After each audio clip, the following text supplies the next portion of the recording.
Call Yahweh by Shema Shah Mashiach. Shalak. Call Yahweh by Shema Shah Mashiach. Shalom, Israel. All glory and honor to Yahweh in the name of His Son, Yahweh Shah. Barakatah Yahweh, Barakatah Yahweh Shah. Peace and blessings to each and every one. Lord willing, you're enduring in these last days. Stand strong in the faith and you fear in the Most High.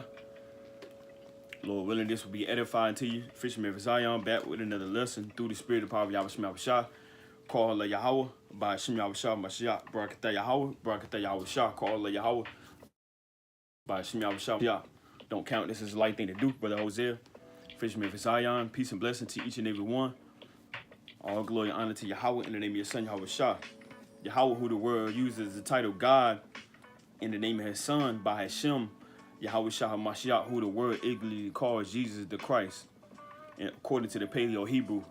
So the lesson is, Day of Simon Maccabees, never trust thy enemy, plus salvation isn't for sellouts.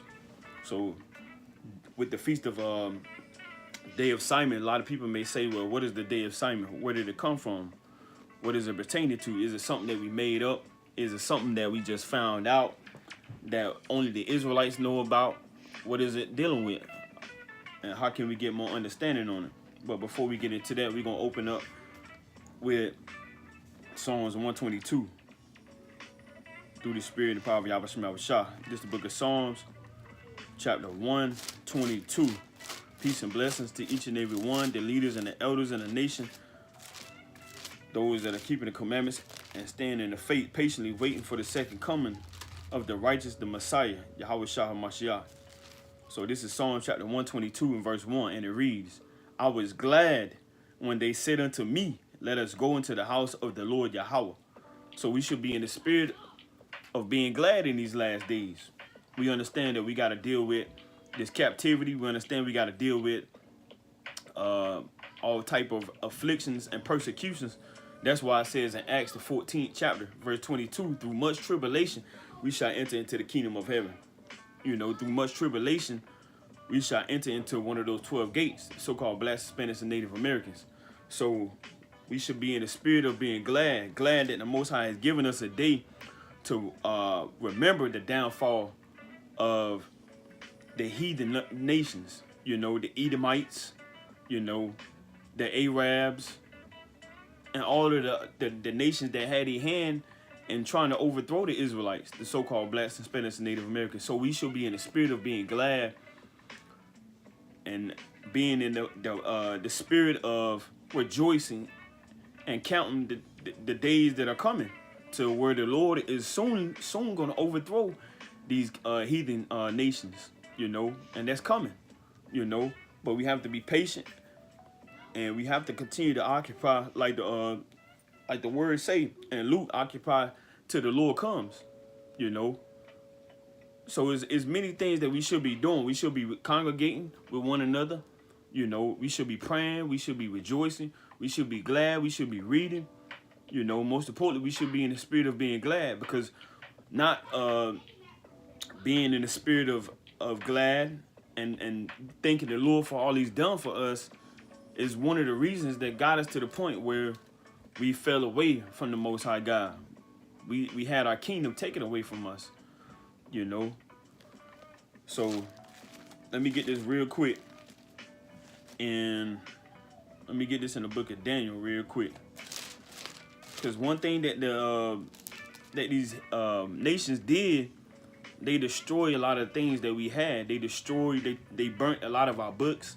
You know, they took a lot of our gold. They, you know, took the garments that we had, the holy garments. You know, where's the garments that a lot of our Levite priests had? You know, where's the garment that Yahushua had? You know, so this is Daniel chapter 9. And I'm going to start at verse 26. Daniel 9 and 26, and it reads. And you can, and a lot of the stuff that is being taught and given a sense in Maccabees, Daniel the prophet prophesied about it, you know. And so a lot of people say we don't subscribe. A lot of people don't subscribe to the Maccabees. A lot of people don't want to deal with it. They said it's not canon. You know, they're saying it's not text, you know, But a lot of the things that they fail to realize is that even Yahweh Shah, you know, kept things according to what the Maccabees were victorious of, and our forefathers had did. So this is Daniel chapter 9 and verse 26, and it reads, "And after 62 weeks shall Messiah be cut off, but not for himself," meaning the anointed. You know, that's another way of saying consecrated, anointed, Messiah, Christ. "But not for himself, and the people of the prince that shall come shall destroy the city and the sanctuary, and the end thereof shall be with a flood, and unto the end of the war desolations are determined, and he shall confirm the covenant with many for 1 week, and in the midst of the week he shall cause the sacrifice and the oblation to cease, and for the overspreading of abominations he shall make it desolate, even unto the consummation, and that determined shall be poured upon the desolate." And so that's the things that when we kept the destruction of Nicanor, you know, the temple was being cleansed, you know, and you had the temple that was restored during the time of Nehemiah and Ezra, you know, and now you have now you have a temple being destroyed, and now you have a temple that's trying to be castrated again, and we know, according to the house of the Most High God, that our body is a temple as well. And we understand that we don't have a physical temple where all the nation can just go and just reside every Sabbath. You know, we understand that we are the temple now. But getting this in Matthew real quick, I want to get this in Matthew. This is the book of Matthew chapter 24. Matthew chapter 24, and I'm going to start at verse 14. It's like I'm going to start at verse 14, and it reads, "And this gospel of the kingdom shall be preached in all the world for a witness unto all nations, and then shall the end come." So the Lord didn't have it where only just the Israelites hear about the truth and know about the truth. All nations are going to hear and know. Even though a lot of them, according to the top upper echelon, they know according to the lies and all the iconoclasm and all of the hidden things that they kept away from the lower parts of those that's in the land of the living. We understand that a lot of other people don't know. They are now witnessing. They are now coming back to this great awakening. You know, the so-called blacks, Hispanics, and Native Americans, and as well as the other nations as well. So the Lord said, "This gospel shall be preached in all the world." A lot of people don't know about the Maccabees. You know, a lot of people don't subscribe to the Maccabees just because, you know, they had things taken out of the Bible, the 1611. They looking at it as if it's something new, something that we just discovered. Verse 15, Matthew 24:15. "When ye therefore shall see the abomination of desolation spoken of by Daniel the prophet stand in the holy place, whoso read it, let him understand." So we had a lot of things that went on according to being oppressed by these enemies, these heathen nations, and even Yahweh Shah, the Messiah, spoke about these things. You know, he even said, "Agree with your adversary quickly, lest he deliver you up to the judge." And a lot of people don't realize it, but the Messiah, Yahweh Shah, spoke in parables. You know, so he didn't just break it down to the point where you can understand it plain and get it right then on sight. You know, a lot of things was parabolically spoken. And so a lot of people it wasn't meant for them to understand. It wasn't meant for them to just get it right then and there. You know, so Yahweh Shah, the Messiah, spoke about, you know, Edomites, you know, who we understand to be the Caucasians, those that dwelt in the mountains, the Caucasus Mountains, you know, the so-called white man, if you can understand. We understand that he spoke about these things. He prophesied and told the Jews at a specific time that there was going to come a falling away, you know. So when you get the understanding of Simon Maccabees, you know, it's not something that's new. You know, it was something that was done, you know, during 198 BC, literally around 336 BC, when you deal with Alexander the Great, the Freak, the wicked, because you dealing with two, because Satan always fought against Satan. It wasn't just always the nations against the Israelites. The nations was against themselves as well. The Ptolemy dynasty and the Seleucid dynasty, so it wasn't just only the Greeks fighting against the Israelites. They was going against each other too. And so to understand the history, you got around Alexander the Great, you got around 330 BC to 166 BC. You have the Hellenistic period, where you had the Israelites being Hellenized and dealing with other nations coming in power and rulership, trying to overthrow a lot of the things that was already set up at that time. And this was Alexander the Great, 330 to about 328 BC, and the Ptolemies of Egypt. And then after that, around about 166, you had the Seleucids who was coming in power, trying to pretty much overthrow a lot of and wipe out a lot of the Israelites and the laws and the statutes and the commandments. While during the time of Alexander the Great, the freak, was trying to bring everybody together, like the one world thing, how they doing now, the one world religion, one world customs. So as we read Maccabees, according to a lot of the precepts that we're gonna get, the Hellenistic period was trying to have people come together, and according to the Ptolemy dynasty, and then when the Seleucid dynasty came into power in 166 BC, you have them trying to just pretty much wipe out and overthrow, according to how things were after Alexander. So this is I want to get this apocrypha right here. So this is First Maccabees chapter 1, and this is in the apocrypha. If you don't have an apocrypha, we always encourage you to get one. Let me see if I can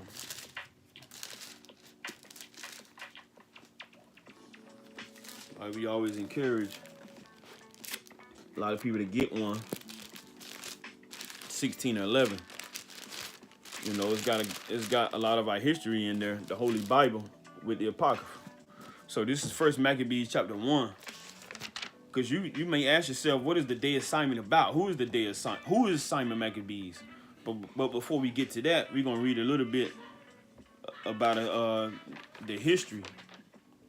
This is First Maccabees chapter 1, and I'm gonna start at verse 1, and it reads, "And it happened after that, Alex, the son of Philip, the Macedonian, who came out of the land of Shittim, had smitten Darius, king of the Persians and Medes, that he reigned in his stead, the first over Greece." And so, like we said, you have heathens going against other heathens. They're dealing with the spirit of greedy, pride, and proud. And they don't care. They'll overthrow their own people. Which the Israelites, we have all statutes and commandments letting us know that we're supposed to love one another as ourselves. So the Greeks and the Ptolemies and the Seleucids, they're not like that. So you got a lot of other people. They trying to figure out what's going on. How should we go about such things? Should we follow our customs? Should we follow the Most High God? What should we do? And you also have a lot of sellouts. Not just back then, but you have a lot of sellouts now. Because the Most High God gave you a nationality. He gave you a heritage. He gave everybody on the face of the earth a God-given nationality. But you have some, they're rebellious, they're sellouts, they're coons. You got some, they want to cleave to other nations. They want to give into other nations' customs. And so read it down. First Maccabees 1 and 2, "And made many wars, and won many strongholds, and slew the kings of the earth, and went through to the ends of the earth, and took spoils of many nations." And that's the same thing that goes on in America, or whatever country, state, or parts of the earth that you're dealing with. You got America facing against China. You got China trying to go against this country and all these things. That's the same thing that's been going on for time and time, you know. And so reading down, First Maccabees 1:3, and we're not gonna read all this, but we're gonna get key points and key verses, to get up to speed on what this day is about and having an understanding on it. First Maccabees 1:3, and went through the ends of the earth and took spoils of many nations. And this is touching on the dealing with the Hellenistic period, the Ptolemy dynasty, and went through the ends of the earth and took spoils of many nations, insomuch that the earth was quiet before him, whereupon he was exalted, and his heart was lifted up, and he gathered a mighty stronghold, a mighty strong host, and ruled over countries and nations and kings who became tributaries unto him. And so even dealing with the law, when we proclaim peace amongst another nation, they either have to make it known, or if they decide they want to go to war, and we overthrow them as a nation, Israelites, they have to be tributaries to us now. But now we see that these other kingdoms and other nations, they having us being tribute, paying them tribute. So, and he gathered a mighty strong host and ruled over countries and nations and kings who became tributaries unto him. And after these things he fell sick and perceived that he should die. So we understand, Alexander, he was what's the word I want to use? I want to use my words wisely so the edification can be sent out, and so YouTube won't flag the channel. So we understand this man was wicked, and he was doing some wicked things, to his fellow if you have ears to understand, and he caught diseases and fell, and died. And so once one king died, another king came in rulership, and that former king had his legislations and his things set up, and then that next king came in power, and he had his rules and things set up. And so as we read down, verse 9, First Maccabees 1:9, and after his death, they all put crowns upon themselves. So did their sons after them many years, and evils were multiplied in the earth. And there came out of them a wicked root, Antiochus, surnamed Epiphanes, son of Antiochus, the king, who had been an hostage at Rome. And he reigned in the 137th year of the kingdom of the Greeks. So now, according to the Ptolemy, now you have the Seleucids, which they was fighting against, Alexander and his men. So reading down, First Maccabees 1:10, and there came out of them a wicked root, Antiochus, surnamed Epiphanes, son of Antiochus the king, who had been an hostage at Rome, and reigned in the 137th year of the kingdom of the Greeks. And those days went there out Israel wicked men, who persuaded many, saying, let us go and make a covenant with the heathen that are round about us. For since we departed from them, we have had much sorrow.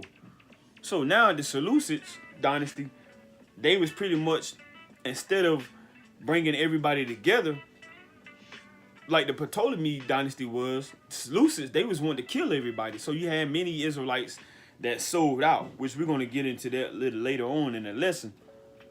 But just giving a sense of the foundation, you had the Hellenistic period, 330, the 166 BC, and then you have the Hasmonean dynasty, which was 166 to 63 BC, which the Hasmonean dynasty was coming up during the time of the Seleucid kings, and we're just going to name a few of the Seleucid kings, even though we already touched on one of the Ptolemy kings. The Ptolemy kings was Ptolemy. You got the first, the second, the third, the fourth, and Epiphanes, the fifth, the sixth, and all the way down to Alexander.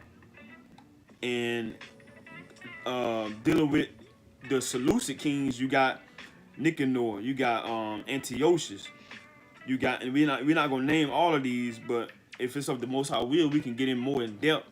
But just touching on the foundation, according to the Seleucid kings, you got Demetrius, which when you read Maccabees, you read about Demetrius as well, and these are descendants of Nicanor and Epiphanes, Antiochus, Epiphanes. The sixth, you got Demetrius the second. Nicanor was around 129 to 125 BC, and you got Philip the first, around 95 to 84 BC. When you read little latter parts of Second Maccabees, so we have a lot of the history that was taken out once you stop at Malachi, according to the Holy Bible, the 1611, and then you pick it up with the Apocrypha. So a lot of this stuff, a lot of people don't understand. This is over 300 to 400 years of history that was taken away from us. And now you got the Hasmonean rulers in a dynasty, which we're about to read about. Mattathias, which he was, during the time of 167 to 166 BC, and Maccabees, Judas Maccabees, which is the son of Mattathias. He was in charge once Mattathias stepped down, according to which we're going to read, 166 to 160 BC. Then you have Jonathan, 160 to 142 BC. Then you have Simon, 142 to 134 BC. And you have John, Iconorus. You have Artapolus, Alexander. You have Salam, Artabolus, John, Hyrcanus II, and Antigonus, which is all the way to the end of 37 BC. And so these are our kings, just like the Most High has given us judges during the time of Gideon, Samson. So the Most High has given us mighty men that we should look forward to and remember their mighty works. It don't just stop with Moses. The Lord has given us prophets. The Lord has given us mighty men that he commanded that we look towards and remember them. I want to get this in the Apocrypha real quick. Sirach, chapter 44. This is Sirach, chapter 44, and I'm going to start at verse 1, and it reads, "Let us now praise famous men and our fathers that begat us. The Lord," this is Ecclesiasticus in the Apocrypha, chapter 44. I'm going to start back at verse 2. Sirach, chapter 44 and verse 2. Ecclesiasticus 44:2. "The Lord hath wrought great glory by them through his great power from the beginning, such as did bear rule in their kingdoms, men renowned for their power, giving counsel by their understanding and declaring prophecies." And that's what Ezra did. When you read 1st and 2nd Esdras, he brought forth prophecies that Daniel the prophet fainted trying to figure out, and the Lord told Daniel to stand in his lot to the last days, meaning he's gonna, prophesy till the Lord comes back, and he's gonna stand 10 toes down according to what he was commanded to do and what he was sent forth to do, as well as the other prophets and the mighty men the Lord put before us to lead us in the nation. And the Lord has mighty men in the nation of Israel, as well as now the so-called Black, Spanish, and Native American. We don't know who those men are, those leaders are, those elders are, according to who they actually are that the Lord has created, because whatever the Lord created, it's not just castrated, it's not just destroyed. The Lord still has it on the earth, just like the sun. Once the Lord created the sun, it wasn't like the sun kind of just got destroyed and then a new sun had to come back, or a moon, or the stars, and things of that nature. So the Lord commanded that, we praise our forefathers for their mighty works. So let me get this in Deuteronomy real quick before we get into this. Deuteronomy chapter 32, and I'm going to start at verse 7. Deuteronomy chapter 32 and verse 7, and it reads, remember the days of old. So a lot of people, they just want to jump straight to the Messiah, the anointed, which, we have to understand who he is and what he does before we can get to the point where we just saying, oh, I accept Christ, because you're not going to be well understood and well acknowledged, because in Jeremiah, real quick, for a lot of people to say, I don't want to hear about the Maccabees, I don't want to hear about the days of old, I only want to hear about Christ. But if you do that, you have to understand this. This is Jeremiah chapter 9 verse 24, and it reads, but let him that glorieth glory in this, that he understandeth and knoweth me. So this is the Most High. This is the Heavenly Father. You have to have a sense of righteousness and a spirit to understand that it's just not only confessing Christ with your mouth and believing on him. It's many other things that's attached to that. Just like if you was to buy just like if you was to buy a TV, okay, you got a TV, but where's the remote? Where's the cord that you plug into the wall? How are you going to utilize that electronic device if you don't have the other things that's attached to it? It's many things that's attached to Yahweh Shah HaMashiach, the righteous, the Son of Man. His father, his lineage, King David, King Solomon, Moses. Moses prophesied that there was going to be a mightier man that's going to come after him. So if you're dealing with the Old Testament only, or if you're dealing with, you just only want to hear about Christ, you don't have a solid foundation, and this is why you're all over the place. This is why you're double-minded. This is why you can't be rooted and grounded in your understanding. One minute you're into Islam, the next minute you're into Jehovah's Witness, and the next minute you're all over the place. You're doing the same thing the Christian church does. You're doing the same thing that all of these other religions do, because you're not rooted, you're not grounded, and you're not deeply embedded and understanding the Lord. Because if you want to understand the Son of Man, the anointed King, you have to understand the things that came before him and the things that he said was going to come to pass according to his prophecies, like according to Revelation 19 and 10. The testimony of Yahweh Shah HaMashiach, the righteous, the Messiah, is prophecy. So things that was foretold that was going to happen, that a lot of people, they don't want to hear about, they don't want to get into, they don't want to deal with. And when they say stuff like that, you see their fruits. Like Sirach 19 and 29 say, you know a man by his fruits. So reading this again, Jeremiah 9 and 24. But let him that glorieth glory in this, that he understandeth and knoweth me, that I am the Lord Yahweh, which exercise loving kindness, judgment, and righteousness. So how you gonna get past loving kindness, and how you gonna get past judgment? Because if you, according to the law, if you shed blood, if you steal a man, the Lord has a judgment for that. So if you rape, rob, and murder a nation of kings and priests, the judgment for that. Blood got to be shed according to Numbers, the 35th chapter. Starting verse 20 all the way down. So if you're doing things that's dealing with a vengeance that's going to be given, that's why the Lord says, seek not vengeance. Let him get the victory. Roughly paraphrasing a precept. There's many things that's got to happen. But a lot of people, all they want to say is, I don't want to hear about that. That's old. That's not canon. That's not text. That's not scriptural. That's not in the Dead Sea Scrolls. A lot of people say that's not in the, that's not dealing with the, what's the word I want to use? It's kind of escaped my mind.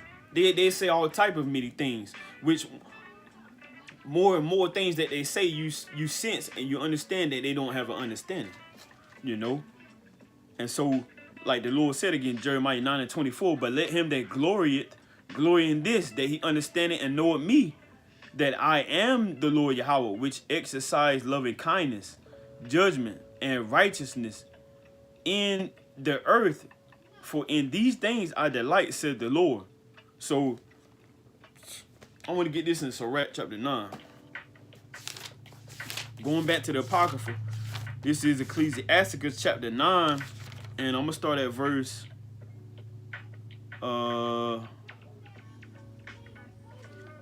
let me see. Matter of fact, I'm going to hold that. Let me get this right quick in Proverbs chapter 4, and I'm going to start at verse 4. Proverbs chapter 4, and start at verse 4, and it reads, he taught me also, and Proverbs chapter 4 and verse 4, he taught me also and said unto me, let thine heart retain my words, keep my commandments and live. Get wisdom, get understanding, forget it not, neither decline from the words of my mouth. Verse 6, forsake her not, and she shall preserve thee. Love her, and she shall keep thee. Wisdom is the principal thing. Therefore, get wisdom, and with all thy getting, get understanding. So how are you going to say, that all you want to do is go straight to the Lord, man, to the Messiah, Because King Solomon even said, good and evil, He knew good and he know evil, And even when you get back to Genesis, the 2nd and 3rd chapter, Adam and Eve eyes was open to know the good and the evil, So if you only want to solely focus on Yahweh Shah Mashiach, which we're not saying that's a sin or that's wrong, but you have to get understanding. And I want to get another quick precept real quick. I want to get this real quick. This is, if I can remember where it was. This is 2 Corinthians. Let me get this real quick. 2 Corinthians chapter 10. 2 Corinthians chapter 10, and I'm going to start at verse 17, and it reads, but he that glorieth, let him glory in the Lord. So it's a whole lot to do with what the Lord did in the old and what the Lord did in the new. Because in 2 Chronicles, Chronicles, the 16th chapter, it says, matter of fact, we're just gonna get it. I'm gonna just get it real quick. This is 2 Chronicles chapter 16. So like in 1 Chronicles chapter 16. And we're not even gonna rush. We got time. This is the day of Simon, 1 Chronicles chapter 16. And I'm gonna start at verse 12. 1 Chronicles 16 and 12, and it reads, remember his marvelous works that he had done, his wonders and the judgments of his mouth, So it says, remember the Lord's marvelous works. So how can we not remember what the Lord did? Why we just, I don't want to hear about the old, I don't want to read that. I want to get straight to Christ. I only want to read Matthew, Mark, Luke, John, Paul. The Lord told us to remember, his marvelous works. 1 Chronicles 16 and 12 again. Remember his marvelous works that he had done, his wonders and the judgments of his mouth. O ye seed of Israel, his servant, ye children of Jacob, his chosen ones. So the Lord said, hey, remember his marvelous works. So let me get this in Acts chapter 4. Matter of fact, I want to start at Acts chapter 4.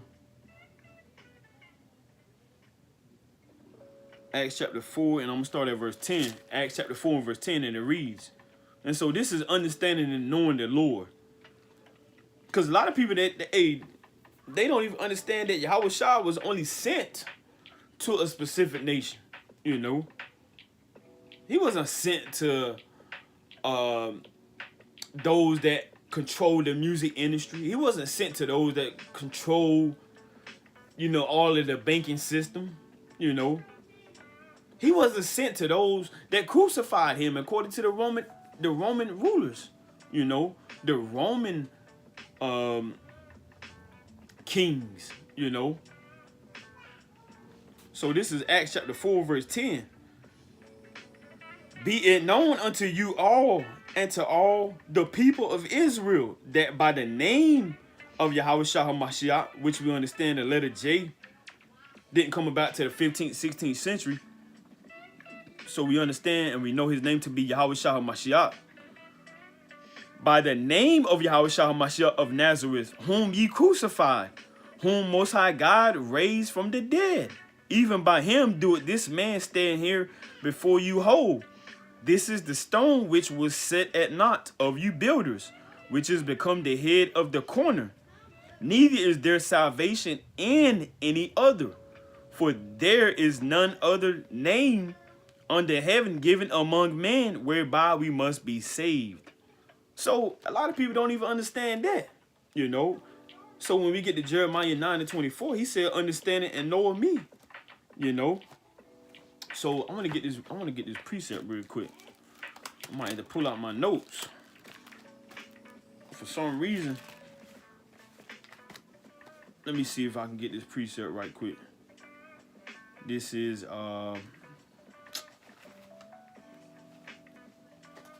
it's probably in the Apocrypha. This is Wisdom of Solomon. This is Wisdom of Solomon, chapter 15, and I'm going to start at verse 3. Wisdom of Solomon, chapter 15. I'm going to start at verse 2. Wisdom of Solomon 15:2. And it reads, in the Apocrypha, Wisdom of Solomon 15:2. For if we sin, we are dying, knowing thy power. I mean, like, a lot of people don't even understand the dynamics of sin, transgressing the law. 1 John 3. You know, they don't even understand that. And yet they want to not subscribe to the Maccabees. Yet they don't want to subscribe to Mattathias, Jonathan, Simon, Eleazar. They don't want to subscribe to that, you know. And then don't even understand the dynamics of sin, transgressing the law. They don't even understand the dynamics of cleansing yourself when you're found unclean,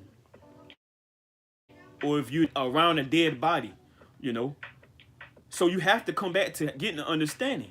You know, you can't just only go straight to the Lord, because the whole point of the old was to show us what was to come. You couldn't, if you wasn't a Levite, if you wasn't Aaron and his sons, you couldn't even go in the temple and do the sacrifices.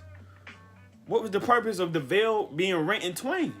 You know, you can't even get to Yahweh unless you accept Yahweh Shah. And then you can't even accept Yahweh Shah if you don't even cleanse yourself, if you don't even renew your mind, if you don't even cast away your filth, you know, if you don't cleanse all of the wickedness, you know. So it's way deeper than what people make it out to be and what people look at it, you know.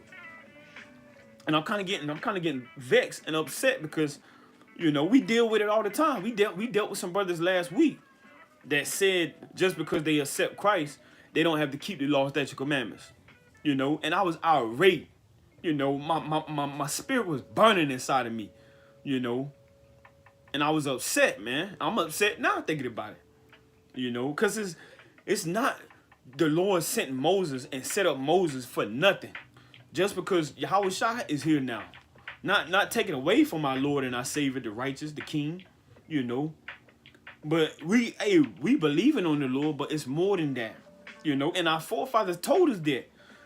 The Maccabees showed us that, you know. So reading this in Wisdom of Solomon again, Wisdom of Solomon 15:2. For if we sin, we are dying, knowing thy power, but we will not sin, knowing that we are counted dying. And this is not saying we're not going to fall short, but if we fall short, we're going to go straight back to the advocate, to our lawyer, to our Savior, to the Holy One of Israel, to Yahweh Shah HaMashiach, because we know and understand that we're going to fall short according to the flesh. But that's not stopping us from believing and keeping the Holy Father's commandments. You know, verse 3, Wisdom of Solomon 15:3. For to know thee is perfect righteousness. You see that? So you gotta know the Lord.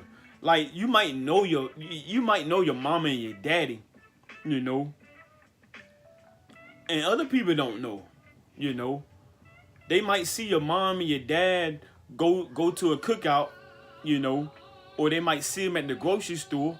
They might see your mom and dad at the graduation. They might see your mom and dad at the PTA, the parent-teacher conferences, you know. They might see your mom and dad in a picture in the background, but they don't know your mom and dad like you know them, you know. And that's how a lot of the nations are, man. They don't know Yahweh Bashim Yahushua like we know him, you know. And even the top most wicked heathens, man, you know, they don't know Yahweh Bashim Yahushua like we know him. That's why when you read in Sirach chapter 36, when we pray for the downfall of our nation, let me get this quick verse right quick. Because, hey, a lot of people don't know Yahweh and Yahweh Shah like the Israelites do. So this is Sirach chapter 36. And I'm going to start at verse 4. Sirach, Ecclesiasticus chapter 36 and verse 4. And it reads, I'm going to start at verse 3. Sirach 36 and 3. Hey, this whole thing is mighty. You know, read this as the day of Simon is still going on, you know, which it ends at sundown, but, you know, we still in the spirit, and we still keeping the day of Simon. This is Ecclesiasticus chapter 36 and verse 3. Lift up thy hand against the strange nations, and let them see thy power. Because you had Egyptians fighting against the Lord, man, you know, and Pharaoh's wicked sorcerers was trying to counter the Lord's miracles and the Lord's might and his power, which the Lord gave them all the power to do such things, man. It was done and put in the word for our learning. So, because a lot of people, they may get amazed by Esau's technology, by his money, his slave paper, you know, with the slave kings on them, you know, the slave master kings on it. They might get amazed by the cyber trucks, by the Teslas. They might get amazed by the watches, by the Rolexes, by the Ghosts, the Rolls Royces, the iPhones, the Androids, the flat screens, the NBA, the NFL, you know, the Jordans, the Gucci clotheslines. You know, a lot of people may get amazed by these things, man. But the Lord put all these things in their spirit to create and do all of these things, you know. And so just like the days of old that a lot of people don't want to inquire about, the Lord set things up. So you got a remnant of the wicked ones that can be envious of it and cleave to it, you know. But the righteous, they're going to despise it. They're going to look at it and say it's for naught, you know. Like Sirach 41 and 8 says on down. If you increase, it's for your destruction. If you get money, it's for your destruction. If you get a lot of cars and clothes and a lot of women and all of these wicked things that it's not going to profit you nothing, it's for your destruction, you know. Because even a king in Deuteronomy the 17th chapter, he's not supposed to take a lot of horses on to himself. He's not supposed to take a lot of worldly things onto himself, you know. But it's more so for the people, it's for the nation. So when we look at a lot of these things, it's for naught, you know. So Sirach chapter 36 and verse 4, and you gotta get into praying for the downfall of your enemies. You know, you got to get in the spirit of praying that the Lord bring these nations down, because you better not think that they're not throwing up curses. They putting curses on your songs, you know, on Gunna songs, Future songs, Yachty songs, Jay-Z songs. They're using our people to throw curses on us every day, you know. As soon as you play that track, it's a curse in there being put on the Israelites. Why would these nations do that? And yet you want to cleave and be hand joined to hand with them. And you want to give into all of their wickedness, their customs, their religions. You want to give into the Quran. You want to give into Islam, believing in Muhammad, you know. You want to give into all of the wickedness that the Arabians do. You want to give into the wickedness that all these other puppets give into, man. And these sellouts and these coons, man. You know. And you want to take a little check. And you want to be an agent, a provocateur. And you want to overthrow your nation. You want to overthrow your brother. Like Judas. You know.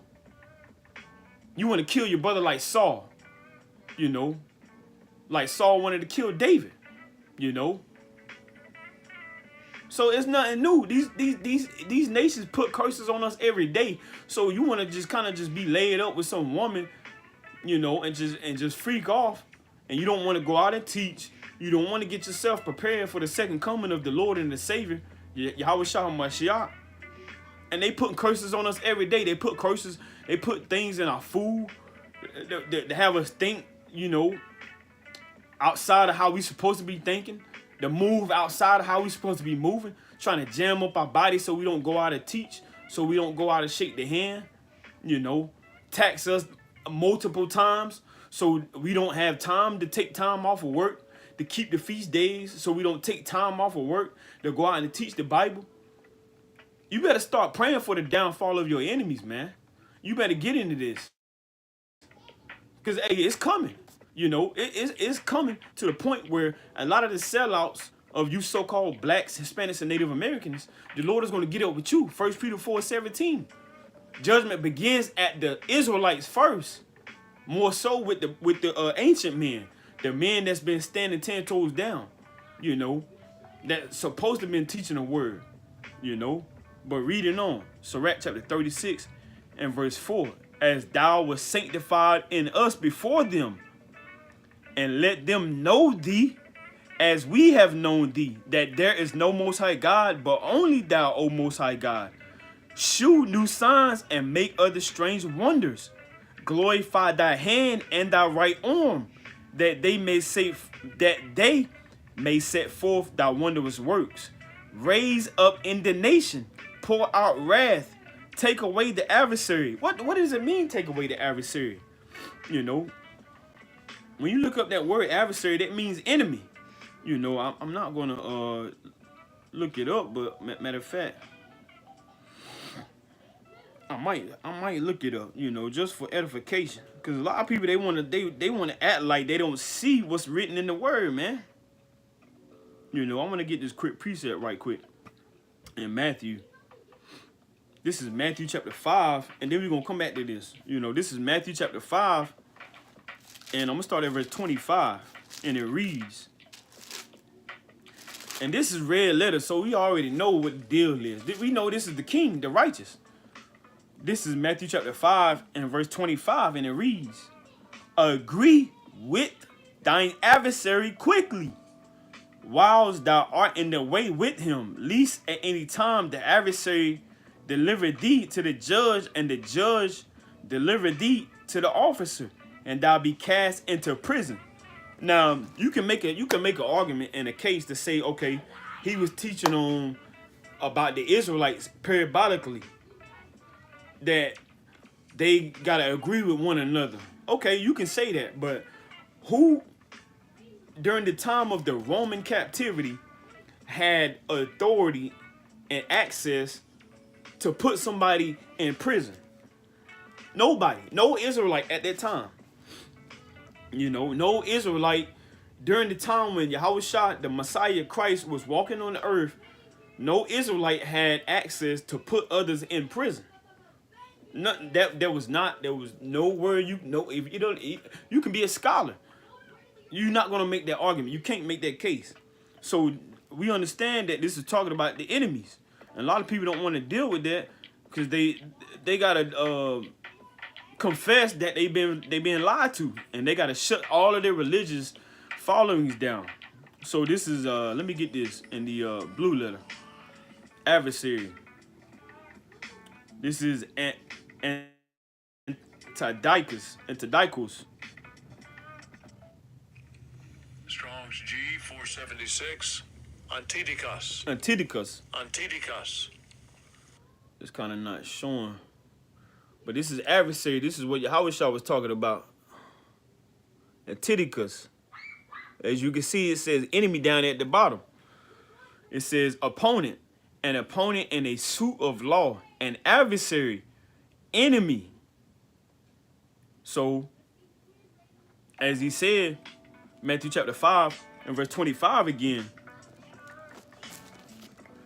agree with thine adversary quickly, whilst thou art in the way with him, lest at any time the adversary deliver thee to the judge, and the judge deliver thee to the officer, and thou be cast into prison. Now you can say, okay, another case, you can make an argument about, okay, that's Christ saying, okay, Yahweh is the judge, and he's going to deliver thee to the gates of hell, to the grave. You know, you can say that, but check this out. He also told his disciples that he was going to send them in the midst of wolves. You know, so be wise as a serpent, harmless as a dove. You know, so there's many arguments that people can make and say that it was talking about this, it was talking about that. We know that the Lord prophesied about these other nations and their downfall and them going into slavery. So there's no way you can get around it. You can make a point, you can make an argument, you can make a case. It doesn't matter. You know, we can go in and out of the scriptures, front to back, Genesis, Revelation, the Apocrypha, not the Apocrypha. You know, we know the Lord was prophesying about the downfall, because even in Revelation, he said he's going to, you know, take back the kingdoms of this world, and he was going to overthrow and be a ruler of this earth. You know, their kingdoms are going to be destroyed, and he's going to set up his throne forever. You know, so we're going to drop Sirach 36, but that's a mighty, mighty prayer, you know, and the downfall of your enemies. So let's get back to Maccabees, you know, because we got a decent amount of stuff to get into. So going back to Deuteronomy chapter 32, Deuteronomy chapter 32 and verse 7 again. Deuteronomy chapter 32 and verse 7. Remember the days of old, consider the years of many generations. Ask thy father, and he will shew thee, thy elders, and they will tell thee. So we got to get back to the sense of remember the days of old. Let me get this precept of Job real quick. This is the book of Job, chapter 15, and I'm going to start at verse 18, and it reads. I'm going to start at verse 17. Job 15 and 17. I will shew thee, hear me, and that which I have seen, I will declare it. So our forefathers seen many things. Noah seen many things, you know. Enoch seen many things. Moses seen many things. Aaron seen many things, you know. Eleazar seen many things, you know. Tobit seen many things. So our forefathers, they seen some things, you know. And a lot of things was documented for us to go back and read. Verse 18, Job 15 and 18. Which wise men have told from their fathers and have not hid it. So this thing wasn't hid, you know. If the Lord didn't want us to inquire and to search it out and to seek it, then he would have hid it, you know. Like the seven thunders, you know. He told John the divine not to utter those things, you know. So Lord willing, once the manna gets revealed and is given back to the hopeful elect, you know, the seven thunders won't be hid anymore when you read about it in Revelation. So let me get this in Luke real quick, cause you know, you gotta have a mind of salvation, you know, cause we need to be saved from our enemies, you know. Who wouldn't want to be saved from their enemies? At least you somebody that's hand joined your hand and that's wanting to be overthrown in the end, you know. So this is Luke chapter 1, and we're going to start at verse 69, and it reads, and hath raised up, I'm going to start at verse 68, Luke 1 and 68, blessed be the Lord God most high of Israel, for he hath visited and redeemed his people, and hath raised up an horn of salvation for us in the house of his servant David, as he spake by the mouth of his holy prophets, which have been since the world began, that we should be saved from our enemies and from the hand of all that hate us. So we got a lot of nations that hate us, you know. And to name a few, you know, if not all of them, let's touch on it. You know, who we got that hate us, you know, just for edification. You know, we got Ishmael hate us. You know, we got Moab hate us. We got Elam, they hate us. Mizraim hate us. Cush hate us. Gomer hate us. Javan hate us. The Ashkenaz hate us. Magog hate us. Canaan hate us. You know. So, hey, it doesn't matter who you say or where you and what in your argument. We got a lot of nations that hate us, man. You know, the Greeks, the Italians, the Japanese, the North Africans, the Syrians, the Russians, the Spaniards, the Spain, the Caucasians, the Europeans, the Syrians. We got many nations that hate us, man. You know. And like King David said, let me get this in Psalms. Psalms chapter one of my favorite chapters in Psalms, which I got a lot of, but this is one that I meditate on a lot. This is Psalms chapter 25, and I'm gonna start at verse 19. Psalms 25 and 19, and it reads, "Consider my enemies, for they are many, and they hate me with cruel hatred." Who was King David fighting?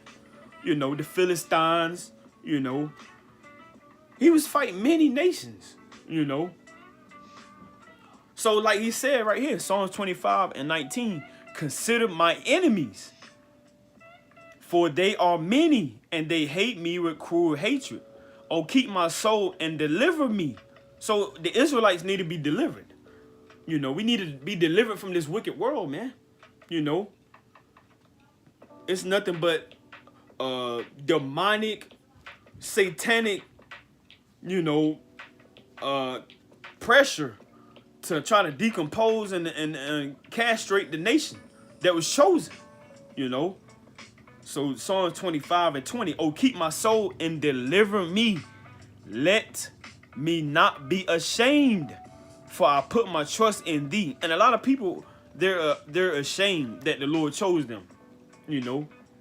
And as we get into Maccabees, you have Israelites that was ashamed to profess and confess their love and their desire and their zeal for the Lord. Don't be ashamed to walk around with your fringes on, man. Don't be ashamed to say you don't eat pork. Don't be ashamed to say you don't eat shrimp, crab, lobster. Don't be ashamed to say you don't shave your beard, you know. Don't be ashamed to say you're committed to taking care of your wife and your children, man. You know, when your other fellow brothers, you know, they like to hit and run, man. They like to toot it and boot it, man. You know, don't be ashamed to uphold your law, statutes, and commandments and your heavenly Father. You know, especially when you in the midst of demonic entities, man, and forces that war against you every day.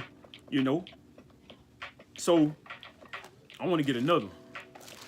I want to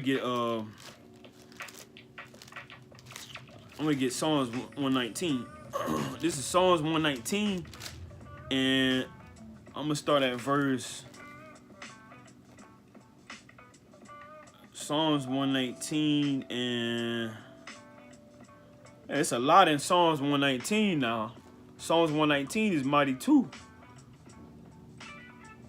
I'm gonna start at verse 40. Psalms 119 and 40, and it reads, "Behold, I have longed after thy precepts. Quicken me in thy righteousness. Let thy mercies come also unto me, O Lord, even thy salvation, according to thy word." Verse 42, "So shall I have wherewith to answer him that reproacheth me. For I trust in thy word, and take not the word of truth utterly out of my mouth. For I have hope in thy judgments. So shall I keep thy law continually forever and ever." Ain't no stop. It don't matter what captivity you go in. It don't matter what curses you under. Got to keep the law, statutes, and commandments. Reading on. Verse 45. I will walk at liberty, for I seek thy precepts.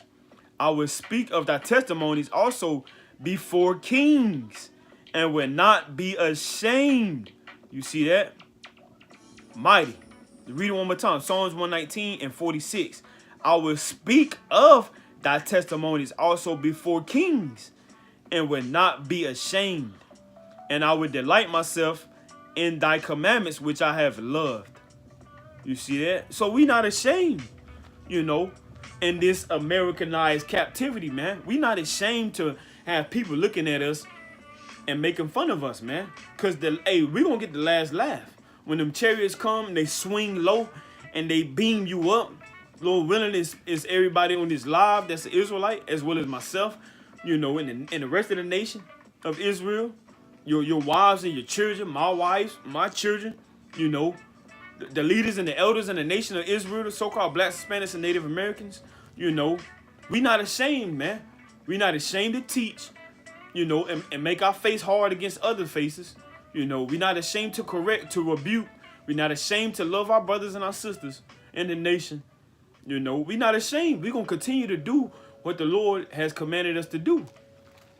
You know. So, I want to get down to, let's go to 1 Maccabees. 1 Maccabees chapter 12. 1 Maccabees chapter 12, and I'm going to start at verse 39. 1 Maccabees chapter 12 and verse 39, and it reads, I'm going to start at verse 37. 1 Maccabees chapter 12 and verse 37, and it reads, upon this they came together to build up the city, for as much as part of the wall toward the brook on the east side was fallen down, and they repaired that which was called Kaphanat. Simon also set up Adida and Cephaliah, and made it strong with gates and bars. Now Tryphon went about to get the kingdom of Asia, and to kill Antiochus the king, that he might set up the crown upon his own head. Howbeit he was afraid that Jonathan would not suffer him, and that he would fight against him. Wherefore he sought a way how to take Jonathan, that he might kill him. So he removed and came to Bethshan. Then Jonathan went out to meet him with 40,000 men chosen for the battle, and came to Bethshan. So, hey, our forefathers, they didn't move just by themselves. You know, they made sure they was decent and in order. They was ready. They was wise. They was very crafty. You know, there's nobody more craftier than the Israelites, man. You know, a lot of these other nations, they learn all of their war tactics and all of the things that they do to this day from the Israelites. You know, verse 42. First Maccabees 12 and 42. Now when Tryphon saw that Jonathan came with so great a force, he durst not stretch his hand against him, but received him honorably, and commanded him unto all his friends, and gave him gifts, and commanded his men of war to be as obedient unto him as to himself. And that's what they do a lot. You know, they like to give you gifts. They like to try to pacify you. You know, and that's the same thing that go on in their court system. You know, their jurisdiction system. You know, and even the people at the top level. You know, something wicked get out, something wicked goes on. They like to give them gifts. They like to give them riches. They like to give them wealth. They like to give them power. And they try to get them to sell out, man. Try to get them to let their guard down. You know. And this is why you can't trust your enemies. You know. It doesn't matter what they say. It doesn't matter how they, you know, show their countenance. You know. Cause hey, they're like snakes, man. You know. They kind of just wait for a long time, and then sooner or later they're gonna bite you. You know. First Maccabees 12 and 44. Unto Jonathan also he said, why hast thou put all this people to so great trouble, seeing there is no war betwixt us? Knowing daggone well there was much war, you know. There was much war, you know. And they speak lies, man, you know. So don't trust your enemies, you know. Hey, you gotta be ahead of that. You gotta be ahead of them. You cannot let them get 1 up, 2 up, 3 up, 4 up. You can't let them get up, you know. So verse 45, First Maccabees 12 and 45. Therefore send them now home again and choose a few men to wait on thee, and to come thou with me to Ptolemais, for I will give it thee, and the rest of the strongholds and forces, and all that have any charge. As for me, I will return and depart, for this is the cause of my coming. So he was wanting him to send his men away so they can kind of get their men ready and to overtake them. That's almost like you got a whole basketball team set up, and everybody on the team, they good, they real good. And now you want to clear the bench out. You want them to clear the bench out, and you want them to play only 5 men, and you want them to take away their reserves and all that, you know. Hey, that's what we like to call you trying to make us unprepared while you prepare, you know. So verse 46, First Maccabees 12 and 46. So Jonathan, believing him, did as he bade him, and sent away his host, who went into the land of Judea. And with himself he retained but 3,000 men, of whom he sent 2,000 into Galilee, and 1,000 went with him. So he sent his men away, and thinking that this man was going to be, at peace, you know.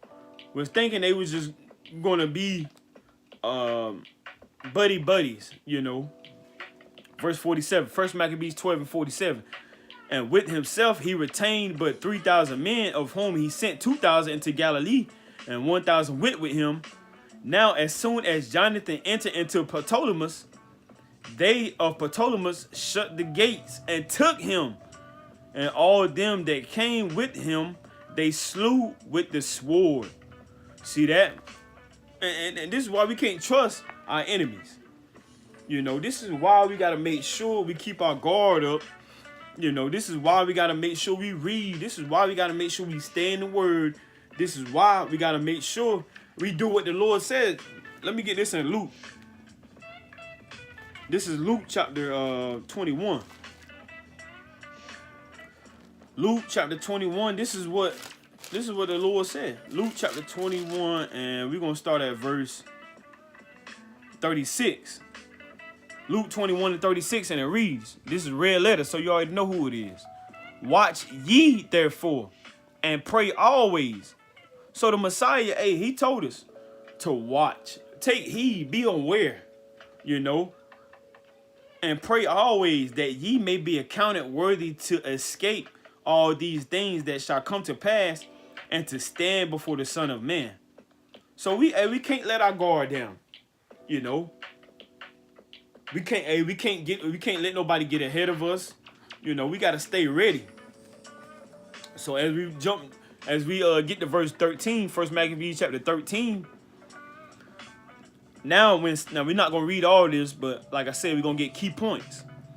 First Maccabees chapter 13. Now when Simon heard that Tryphon had gathered together a great host to invade the land of Judea and to destroy it, and saw that the people was in great trembling and fear, he went up to Jerusalem and gathered the people together and gave them exhortation, saying, ye yourselves know what great things I and my brethren and my father's house have done for the laws and the sanctuary, the battles also and troubles which we have seen, by reason whereof all my brethren are slain for Israel's sake.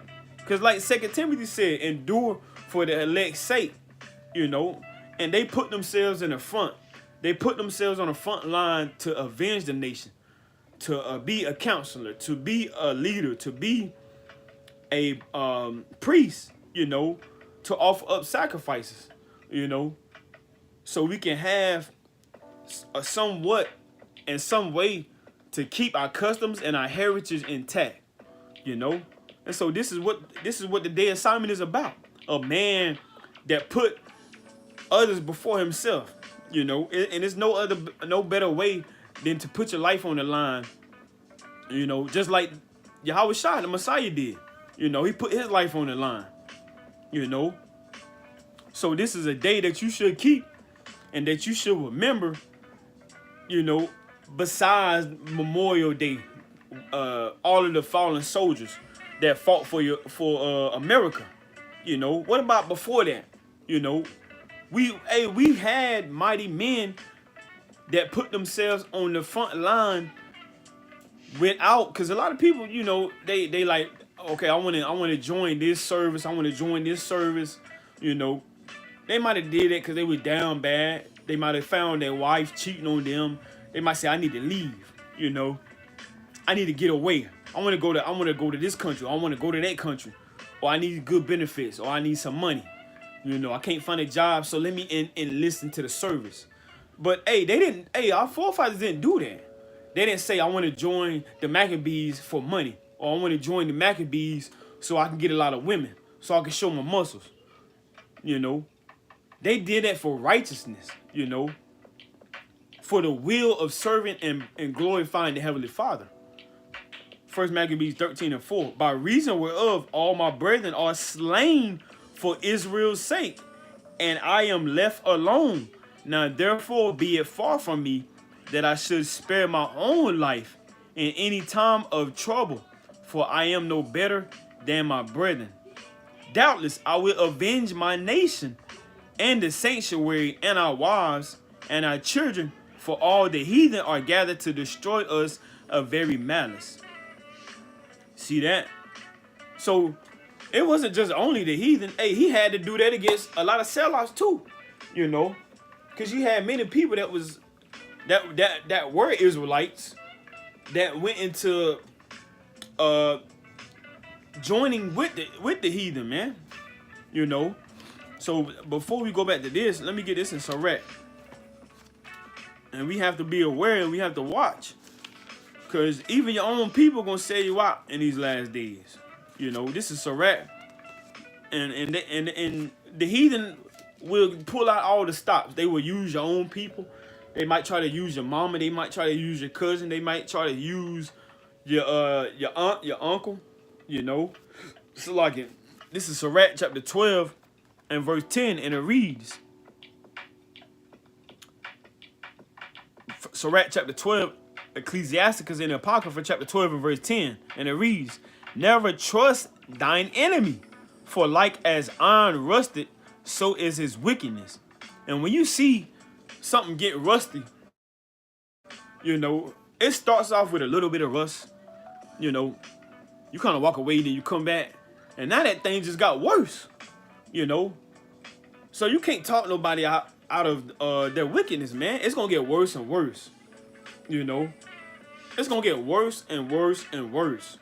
You know, just like these last days, the wickedness and the evil in this world is gonna get worse and worse and worse. You know, so if you think you can deal with one scoffer, you know, as time progresses and the second coming of our Lord and Savior, you know, comes to the point where, you know, it's getting closer and closer. There's going to be more scoffers coming out. You know, it's going to be more people trying to overthrow the nation. There's going to be more people trying to kill the Israelites. You know, they're going to be trying to follow you home. They're going to be trying to find you on social media. They might try to go to the courthouse and look up your identification, try to look up your name, try to look up your background check. They might try to come to camp and say, you're David Johnson, ain't you? You know, you assaulted a woman in 2019, didn't you? You know, you got caught with a DUI charge in 2014. People out here wicked, man. You know, they might try to get one up on you. You know, you can't trust your enemies. So reading on, Sirach chapter 12 and verse 11. Though he humble himself and go crouching, yet take good heed and beware of him, and thou shalt be unto him as if thou hast wiped a looking glass, and thou shalt know that his rust had not been altogether wiped away. So you kind of wipe, when you wipe that rust away, you know, it might kind of seem like it went away, but it's going to come back, you know. That's why I say, like as his iron rusted, so is his wickedness, you know. Verse 12, Sirach 12 and 12. Set him not by thee, lest when he had overthrown thee, he stand up in thy place. Neither let him sit at thy right hand, lest he seek to take thy seat. And thou at the last will remember my words and be pricked therewith. You see that? So we're going to read all the way down to 18, because this is a mighty chapter, you know, and we should be in the spirit of getting built up in the spirit and taking heed and watching, you know. It ain't just you teach, and after you teach, you go chill out, you know, you go sit down, you go, you know, you get your breathing, you kind of just take a day off. You gotta stay aware. You gotta be ready, you know. You gotta be circumspect. You gotta have judgment. You gotta have discernment. You gotta be watching, you know, cause it's a lot of people, just like in the days of Maccabees, the days of the Greeks, and days of all of these other nations that was in rulership, and like they still in rulership now. They don't like what we doing. They don't like that we avenging the nation. You know, we protecting our women. We protecting our children. We trying to protect our lineage. We trying to protect our marriages. We trying to make sure our sons are brought up as mighty men that fear the Lord, and our sisters hold on to their virginity and don't get freaked out, and don't get bent out, and don't get turned out, and don't turn into all of these puppet women that you see on TikTok, Instagram, Snapchat, Twitter, adult industries. You know, they don't like that, man. They don't like that we speaking down on this kingdom, man. So they're gonna try to take us out one day, you know. So if you think you can just kind of dibble and dabble and play and juke here and there and kind of just score a touchdown and, you know, go to the press conference, you know, give a speech, you know, and worry about views and worry about the glitz and glamour, you better have your mind right. You better have your mind right and ready and be locked and loaded, man, you know, and patiently waiting for the Lord to come and redeem us, the so-called Black, Spanish, and Native Americans. Because if you thinking it's a game, it's not a game. You know, we got to have the spirit of the mindset like the Maccabees, you know. Because it ain't no days off. You can't sit back and act like nothing ain't going to happen. Just because it ain't doing nothing now, just because nothing ain't going on now, don't mean that. They planning stuff right now as we do this live. As we read, as we keep the feast day, the day of Simon. They planning stuff right now. They trying to figure out how they can overthrow the Israelites. They saying the black Hebrew Israelites are doing this. The black Hebrew Israelites is doing that. They're at the bite week. You know, they going to all of the parades and teaching the Bible. You know, how can we take the Bibles away from them? How can we keep YouTube from putting their videos up? You know, so it's a lot of stuff that we gotta be aware of. So reading it down, Sirach chapter 12 and 15. For a while he will abide with thee, but if thou begin to fall, he will not tarry. So like I kind of skipped this. Sirach chapter 12 verse 12. In the Apocrypha, set him not by thee, lest when he had overthrown thee, he stand up in thy place. Neither let him sit at thy right hand, lest he seek to take thy seat. And thou at the last remember my words, and be pricked therewith. Who will pity a charmer that is bitten with a serpent, or any such as come nigh wild beasts? So who gonna pity somebody, you know, that kind of got jammed up? Verse 14. So one that goeth to a sinner and is defiled with him in his sins, who will pity? For a while he will abide with thee, but if thou begin to fall, he will not tarry. An enemy speaketh sweetly with his lips, but in his heart he imagined how to throw thee into a pit. He will weep with his eyes, but if he find opportunity, he will not be satisfied with blood. So they did that many times, man. Sold us into slavery, and then try to formulate men that was gonna, be their puppets. In-house slave servants, and now you got sellouts in the nation. Now you got men that's advertisement for the other top-notch wicked doers and satanic worshipers. Verse 17, Sirach 12 and 17. If adversity come upon thee, thou shalt find him there first.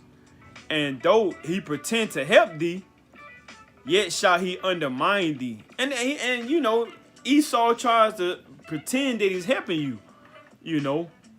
Tries to pretend that he's gonna give you what's the word called, reparations. Try to pretend like he's gonna give you a reparation, man. Trying to say, I believe, what's her name? The heathen president. The heathen, dang, what's her name? Joe Biden and, I forgot the woman's name. But she just said they're going to try to take away the medical debt off your credit score, man. They just said that not too long ago. Harris, Tamilia Harris, if I'm saying it wrong, but it's something to what on the lines of that. She just did a press saying they're going to try to take away the medical debt off of your credit to where you can get a loan, car loan, a house loan. So they're going to speak wise, smooth, sweet things, and try to get you away from what's going on now, the great awakening, the Israelites waking up, So we should be on the spiritual and physical sense of departing from this world and solely and wholeheartedly coming back to the law, statutes, commandments. But they're gonna try to throw all type of baits out there, try to get you trapped in and the cares of this world. So reading this again, Sirach 12 and 17. If adversity come upon thee, thou shalt find him there first. And though he pretend to help thee, yet shall he undermine thee. He will shake his head and clap his hands and whisper much and change his countenance. You see that? And that's what they did. They did that with our forefathers and was trying to overthrow our forefathers. Now, let me get this in Psalms 55 real quick. Psalms chapter 55, and we're going to start at verse 20, and it reads, Psalms 55 and 20.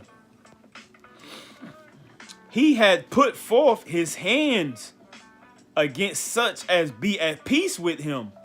He had broken his covenant. And that's what they did when they came over here to the Reubenites, the Gadites. They overthrew the northern kingdom, with peace treaties, and smoked and slaughtered millions and millions of northern kingdom, as well as the bison,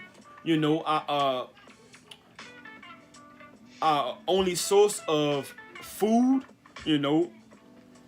Verse 21, Psalms 55 and 21. The words of his mouth were smoother than butter, but war was in his heart. His words were softer than oil, yet were they drawn swords.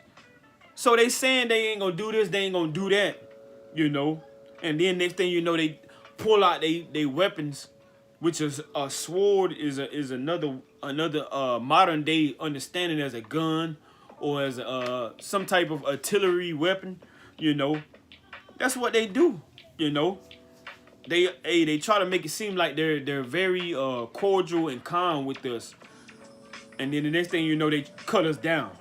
You know, and you have many congregations. They may have tried to let a couple heathens in, man. Next thing you know, they overthrew the congregation. You know, and now you got Edomites wearing fringes and, you know, all type of madness, man. You know, so you gotta watch, and do not trust your enemies. This is Proverbs chapter 26, and we're gonna start at verse 25. Proverbs 26 and 25, and it reads, "When he speaketh fair, believe him not, for there are 7 abominations in his heart." And this is none other than Esau, man. You know, the Europeans, the Caucasian, the Mount Sears, you know, the Idumeans. So let's read this again. Proverbs 26 and 25.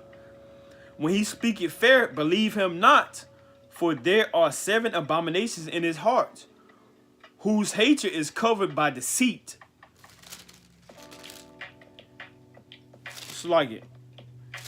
"His wickedness shall be shewed before the whole congregation." You see that? So you better make this thing known and publicize it. You know, not to get real sensitive, you know, and not to get real westernized, not to get real Christianized, and thinking that all nations and people can be saved. Because he told us, let's read this again, Proverbs 26 and 26. And it reads, "Whose hatred is covered by deceit, his wickedness shall be shewed before the whole congregation." You see that? And you can read, and it's, you know, there's many other chapters and verses that you can read on how we can be aware of this, man. But I want to get let's get First Maccabees. Let's go back to First Maccabees real quick. First Maccabees chapter 6. First Maccabees chapter 6. And I want to start at verse 59. First Maccabees chapter 6 and verse 59. And it reads,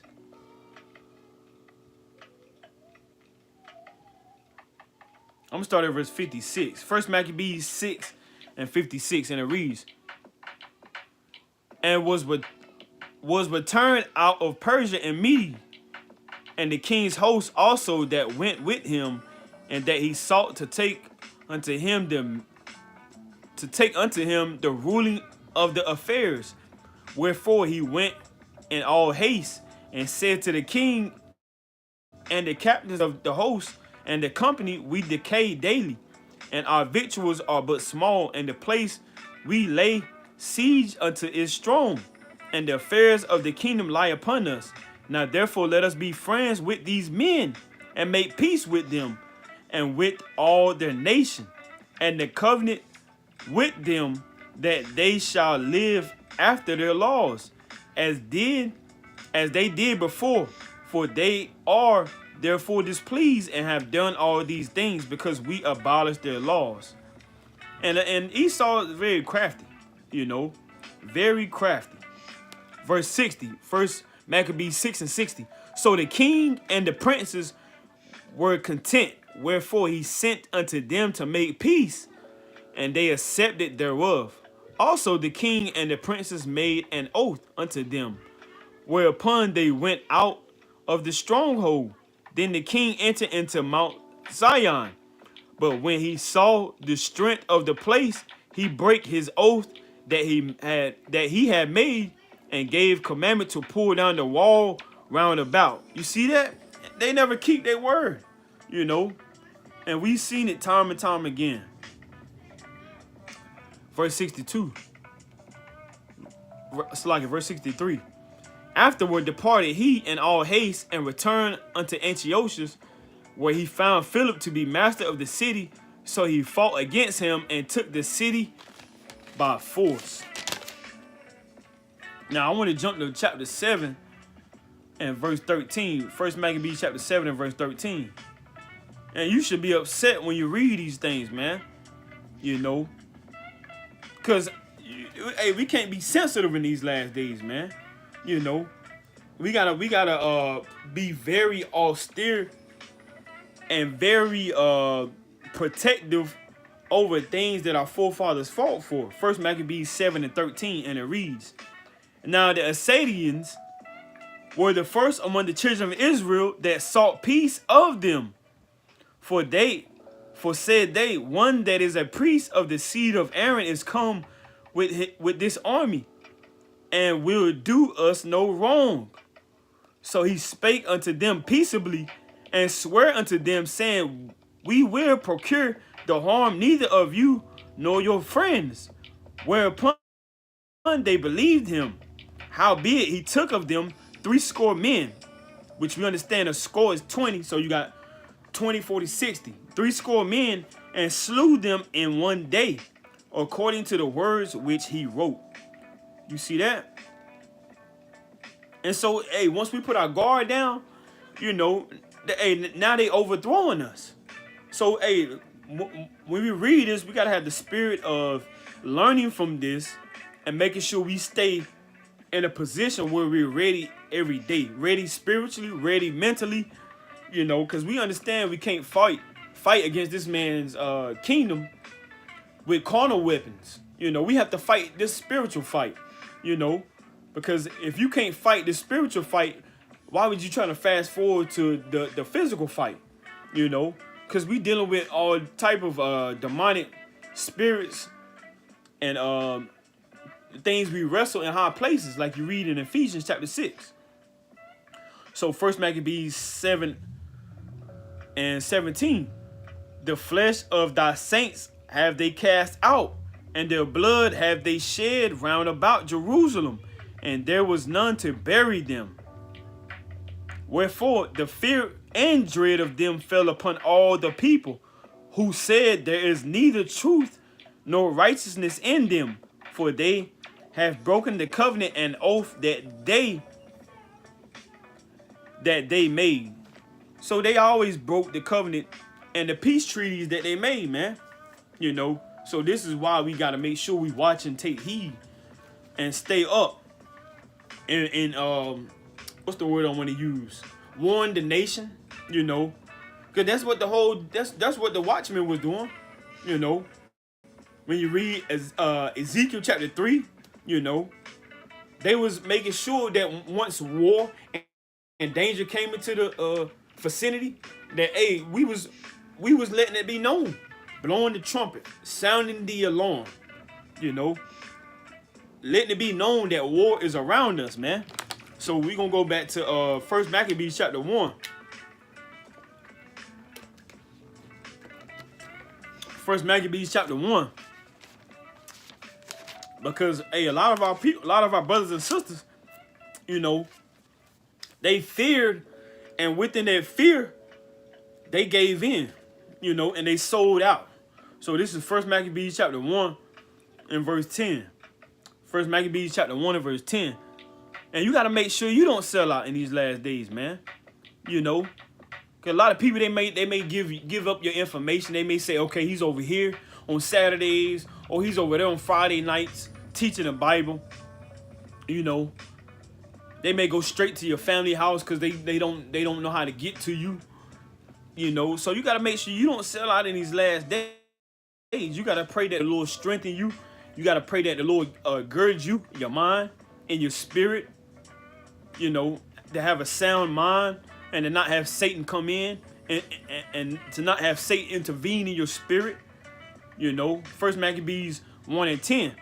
And it reads, "And there came out of them a wicked root, Antiochus, surnamed Epiphanes, son of Antiochus the king, who had been an hostage at Rome, and he reigned in the 137th year of the kingdom of the Greeks. And those days went there out of Israel wicked men, who persuaded many, saying, let us go and make a covenant with the heathen that are round about us. For since we departed from them, we have had much sorrow. So a lot of people, hey, they may not be strong how a lot of the sincere brothers and sisters are, you know. And you have to be aware of that. You have to take heed to that. They may sell out, they may give in, you know. Might be somebody in your own congregation, you know. Might be somebody you would never thought. So let me get this in 2 Maccabees. 2 Maccabees chapter... 2 Maccabees real quick. 2 Maccabees chapter 10, and we're going to start at verse 20. 2 Maccabees chapter 10 and verse 20, and it reads, Now they that were with Simon, being led with covetousness, and that's one thing that we got to make sure that we don't have, you know. So as you examine yourself, pray and cast and cleanse yourself from that covetous spirit, you know. 2 Maccabees 10 and 20. 2 Maccabees chapter 10 and verse 20, and it reads, Now they that were with Simon, being led with covetousness, were persuaded for money. You see that? They was persuaded for money. You know, as you may read, roughly paraphrasing, money is the root of all evil. You know, it's not saying we can't have money, but the love of it, you know. Were persuaded for money through certain of those that were in the castle, and took 70,000 drachms, and let some of them escape. But when it was told Maccabees what was done, he called the governors of the people together, and accused those men that they had sold their brethren for money, and set their enemies free to fight against them. You see that? Wicked, man. So, hey, people gonna be doing that in the last days. You know, I give you 20,000 Bitcoins if you tell me what this man is. Who's the leader of this camp? You know, I want to know him. You know, oh, you don't want to talk? Okay, I give you something that you don't have. So, hey, we gotta make sure. You know, this is why it's so important to stay locked in, man. You know, this is why it's so important. You know, you kind of contemplating, you're going back and forth. Ah, man, I don't know, man. I don't know. No, you gotta stay locked in with the Holy Spirit. You gotta fight to stay in the Spirit. You know, you can't be taking time off. Next thing you know, I don't know, man. I'm trying to get back in the truth. I'm trying to get back on the corners. I'm trying to do this, or you're trying to do that. You know, you ain't how you used to be, man. You know, you gotta watch brothers and sisters like that. You know, where you been at, Art? Where you been at, sister? Where you been at, King? You know, you can't just let somebody come back if they done left, man. You don't know what. Hey, Jonathan, Simon, Mattathias, they wasn't like that, man. You know. You got to separate yourself from a lot of Israelites too, you know, because you got sellouts around you. Verse 22, 2 Maccabees 10 and 22, and you can't be sensitive and effeminate neither, man. You know, you got to set a standard up. You got to set a guard up that's for righteousness, you know, because there's very few men that's really gonna put their foot down. You know, this is why the Lord say, don't do no unrighteousness in judgment. Don't be a respected person. This brother used to break down the prophecies real mighty. You know, we got to let him back. You know, this brother used to give mighty arms. You know, we got to let him back. You know, this brother used to make sure everybody was straight. We got to let him back. Man, you better go on a fast. You better pray. You know, and wait and receive a confirmation from the Most High. Until then, no, you know, you're on the outskirts, you know. We got to watch you. We got to examine you from afar. You know, because you trying to come back in, you might try to overthrow everything that we built up. You know, 2 Maccabees chapter 10 and verse 22. So he slew those that were found traitors. You see that? It didn't say he brought them back. You know, it didn't say he kind of just made peace with them. You know, hey, these are your own people, man. You know, these your own people. You got to make sure that you're responsible for a lot of other souls. Our forefathers put that out there. You know, doubtless shall I avenge my nation, my brothers and sisters. You know, my brothers' wives and their children. You know, 2 Maccabees 10 and 22. So he slew those that were found traitors, and immediately took the 2 castles. And having good success with his weapons in all things he took in hand, he slew in the 2 holes more than 20,000. Now Timotheus, whom the Jews had overcome before, when he had gathered a great multitude of foreign forces and horses out of Asia, not a few came as though he would take Jewry by force of arms. But when he drew near, that they were with Maccabees, turned themselves to pray unto Most High God, and sprinkled earth upon their heads, and girded their loins with sackcloth, and fell down at the foot of the altar, and besought him to be merciful to them, and to be an enemy to their enemies, and an adversary to their adversaries, as the law declared, according to Numbers 22. You know, so hey, we gotta make sure that we're not playing games, man. Verse 26. Salakia, I wanted to get Proverbs, cause hey, the truth, the Most High's truth ain't a game. You know, this is Proverbs chapter 11. And I'm going to start at verse 20. Proverbs chapter 11 and verse 20. And it reads. I'm going to start at verse 19. Proverbs 11 and 19. As righteousness tended to life. So like as righteousness tended to life, so he that pursueth evil, pursueth it to his own death. They that are of a forward heart are abomination to the Lord, but such as are upright in their way are his delight. So, hey, the Lord has a eye for abominations too, man. Filthiness, wickedness. Verse 21, Proverbs 11 and 21. Though hand join in hand, the wicked shall not be unpunished, but the seed of the righteous shall be delivered. You see that? So if you want to join hand in hand with the wicked doers and with the heathen and with the sellouts, hey, they not gonna go unpunished. The Lord gonna make sure they get up with them. The Lord gonna make sure he get up with them. Now you had many other sellouts that you read about in the scriptures. Let me get this in Luke. You know, this is Luke chapter 22, and we're gonna start at verse 2. And who was one of those sellouts? That was Judas. You know, Judas sold out as well. Luke chapter 22 and verse 2. I'm gonna start at verse 1. Now the feast of unleavened bread drew not, which we already kept. You know, all praise to Yahweh Shem Shah, which is called the Passover. And the chief priests and the scribes sought how they might kill him, for they feared the people. Then entered Satan into Judas, surnamed Iscariot, being of the number of the 12. So Satan get into your mind too, can intervene in your spirit too, you know.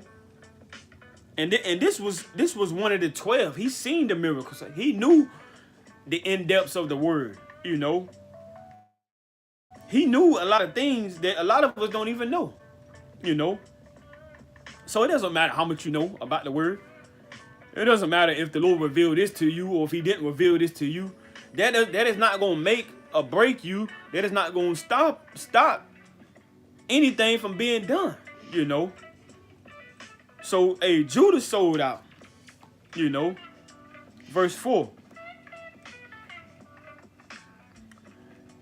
Luke 22:4. And he went his way and communed with the chief priests and captains, how he might betray him unto them. And they were glad and covenanted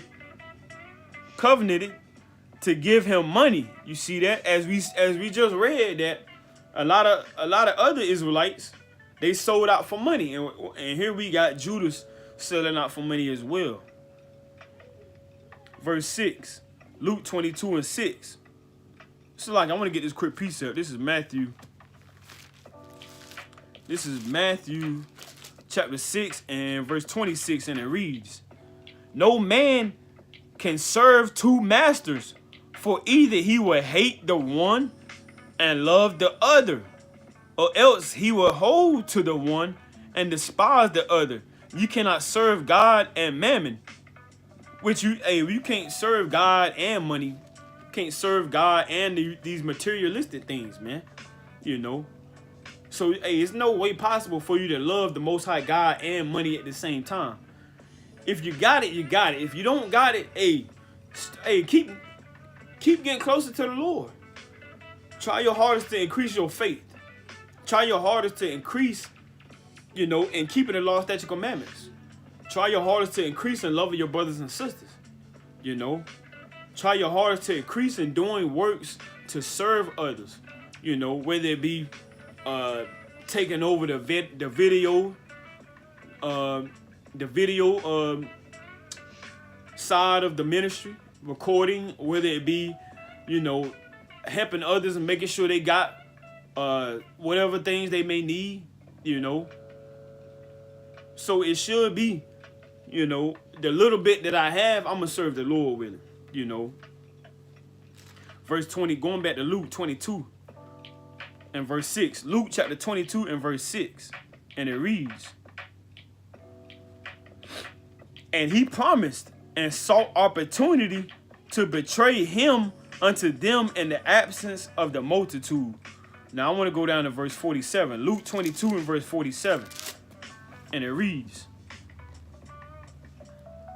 and while he yet spake, behold, a multitude, and he that was called Judas, one of the 12, went before them and drew near unto Yahushua to kiss him. But Yahushua said unto him, Judas, betrayest thou the Son of Man with a kiss? You see that? So that's what's going to happen in these last days, man. You might get betrayed, or one of your brothers might get betrayed, But, regardless of whatever happens, we know the Lord is going to allow his will to be done. So it ain't like we should pray that the Lord doesn't allow that to happen to myself or to you. Most importantly, we should be praying that the Lord allow his will to be done, and that he protect the nation in a righteous protection, and most importantly, allow things to be played out in the earth according to his righteousness. But I want to get this in 1 Samuel, because that's not the only sellouts. We got many other sellouts too. This is 1 Samuel chapter 18, and I'm gonna start at verse 6. 1 Samuel chapter 18 and verse 6, and it reads, and it came to pass, as they came, when David was returned from the slaughter of the Philistine, that the woman came out of all cities of Israel, singing and dancing to meet King Saul with tabrets, with joy, and with instruments of music. And the woman answered one another as they played, and said, Saul had slain his thousands, and David his 10,000s. And Saul was very wroth, and the saying pleased him. And Saul was very wroth, and the saying displeased him. So Saul heard that, he was displeased, And you got many in the nation that's like that, man. They may say, man, they may hear somebody say, this brother mighty. This brother break the Bible down to the T. This brother got a mighty congregation. This brother, he got a lot of people in his congregation. This brother got a lot of subscribers on YouTube. This brother got a lot of women. This brother got this. This brother got that. And some, hey, that certain individual that's wicked he may get displeased by that, man. You know. Hey, but don't let that be you. You know. I gotta make sure that's not me. You know, cause we not in this thing to be men pleasers and to receive glorification amongst men. Hey, because let me get this in St. John, because you got a lot of men pleasers, and you got a lot of people that like to praise men and don't praise the Most High. Let me get this in St. John. This is St. John chapter 12, and I'm gonna start at, because a lot of people, they fall short due to pride as well. You know, this is St. John chapter 12 and verse 43. I'm gonna start at verse 42. Nevertheless, among the chief rulers also many believed on him, but because of the Pharisees, they did not confess him, lest they should be put out of the synagogue. For they loved the praise of men more than the praise of Most High God. You see that? They love the praise of men more than God. You know? And so this is one of the reasons why many will fall in these last days, man. You know? And sellouts is not going to be granted salvation unless they repent. You know? As you see the title. You know? Salvation is not for sellouts unless you repent. You know? So let me get this in Galatians 1 and 10. Because they love the praise of men more than the praise of God. Galatians 1 and 10, and it reads, For do I now persuade men or God? Or do I seek to please men? For if I yet please men, I should not be the servant of Christ, Hamashiach. You see that? So as we go back to 1 Samuel 18 and verse 8, and it reads, And Saul was very wroth, and the saying displeased him. And he said, They have ascribed unto David 10,000s, and to me they have ascribed but thousands. And what can he have more but the kingdom? And Saul eyed David from that day and forward. So he was jealous of him. You know, he was vexed according to how people looked at King David, you know. But the Lord told us to humble ourselves, you know, and then he will exalt thee in time, you know. But now you got many men, according to how they was in the old days, you know, they like to put themselves on a pedestal. They want to be famous in the nation. You know, you got a lot of Israelites, they want to be famous, man. Hey, now is not the time to be worried about that, man. You know, work your work betimes and let the Lord exalt you if it's of his will, you know. And a lot of times you ain't gonna get exalted in this world, man. You know. Suffer now and reign later, like we like to say. You know. Like I like to say as well. Suffer now and reign later. You know, this ain't the NBA, man. You know. You worried about an MVP, you worried about a championship, you worried about accolades, you worried about all of this worldly stuff. And this and like 1 Corinthians 7 and 31 says, the fashion of this world is gonna pass away, man. You know. All of the stuff that you worried about, you should be worried about faith, building your faith up, getting closer to the Lord, being rooted, grounded, and anchored in the Lord, man. You know. Not trying to receive 17,000 members, and we understand, we know that's good as far as souls being brought back to the Lord, you know, but don't put that before the righteousness of the Lord, man. You know. So 1 Samuel 18 and 10, and it reads, And it came to pass on the morrow, which is morning, that the evil spirit from God came upon Saul, and he prophesied in the midst of the house. And David played with his hand, as at other times. And there was a javelin in Saul's hand, and Saul cast the javelin For he said, I will smite David, even to the wall with it. And David avoided out of his presence twice. You see that? And Saul was afraid of David because the Lord was with him and was departed from Saul. So Saul was afraid of David because the Lord was with him. Just imagine you a brother and you afraid of another brother because the Lord is with him. Just imagine that. You know, that's wicked, man. You know, I mean, come on, man. This is madness. You know, let's read this again. Because a lot of brothers do this. A lot of brothers got this spirit. You know, they talking about other brothers. They're talking about other brothers' congregations. You know. Now, we understand if things need to be corrected. Hey, things need to be corrected and you need to be gathered on. But, hey, how can we go about that? It's one good example you can go about that. You don't got to put stuff out in the public eye all the time.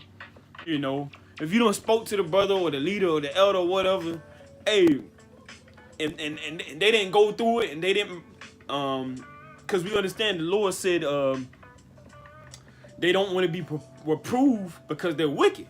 Roughly paraphrasing Sellouts 32 and verse 17 to be exact. A sinful man would not be reproved because he wanted to stay in sin. But this is Sellouts chapter 31 and 15, and it reads, judge of thy neighbor by thyself and be discreet in every point. You know, so hey, a lot of times you got to judge of your neighbor by themselves, you know. But a lot of times, hey, things ain't gonna go that way, man. You know. So, like we just read right here, 1 Samuel 18 and 12, again, and Saul was afraid of David because the Lord was with him and was departed from Saul. A lot of brothers might depart from you, man, because they see the Lord is with you, you know. And hey, this is why it's important to watch and pray, man. Knowing what's going on. You know, don't just only prophesy and now you ain't got no discernment. Now you ain't got no judgment. You know. Don't just, hey, all you worried about is remembering the precepts. We understand that we got to remember the word because there's going to come a day and a time where we ain't going to have the Bibles in our hand. So we have to have the word and meditate on it so we can hold fast what we got. We understand that.